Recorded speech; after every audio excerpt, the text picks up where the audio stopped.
सगळीच पत्र तिच्यापर्यंत पोहोचतात असं नाही. सगळीच पत्र तिच्यापर्यंत पोहोचतात असं नाही आणि पोहोचलीच तरी पत्र सगळंच बोलतात असंही नाही. सगळीच पत्र तिच्यापर्यंत पोहोचतात असं नाही आणि पोहोचलीच तरी पत्र सगळंच बोलतात असंही नाही. काही पत्र जिंकतात, जन्माला येऊन सार्थ होतात, काही पत्र हरतात म्हणून काय ती व्यर्थ जातात.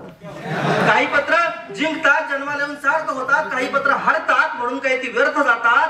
तिचा नकार सुद्धा मनात घर करून राहतोच की. तिचा नकार सुद्धा मनात घर करून राहतोच की. आणि तिनं फाडलेली चिठ्ठी आपण पुन्हा पुन्हा पाहतोच की.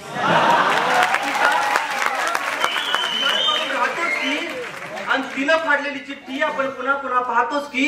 ती अशी बसायची, खळी खळीच हसायची. ती अशी बसायची, खळी खळीच हसायची. साडी नेसून संमेलनात किती सुंदर दिसायची. ती अशी बसायची, खळी खळीच हसायची. साडी नेसून संमेलनात किती सुंदर दिसायची. कोणतं बरं गाणं तिनं संमेलनात गायलेलं. कोणतं बरं गाणं तिनं संमेलनात गायलेलं आणि गाता गाता अख्ख्या वर्गात माझ्याकडेच पाहिलेलं. रात्रंदिवस जागून तिला प्रेमपत्र लिहिलेलं. रात्रंदिवस जागून तिला प्रेमपत्र लिहिलेलं आणि पाकळ्या पाकळ्या करून तिनं माझ्याच चरणी वाहिलेलं. वाटतं ना सगळं कसं काल घडल्यासारखं. वाटतं ना सगळं कसं काल घडल्यासारखं. वाटतं ना पायावर पत्र पडल्यासारखं. म्हणून पत्र लिहायचं, पटेल किंवा फाटेल. म्हणून पत्र लिहायचं, पटेल किंवा फाटेल. आठवणींच्या वृंदावनात राधा तरी भेटेल.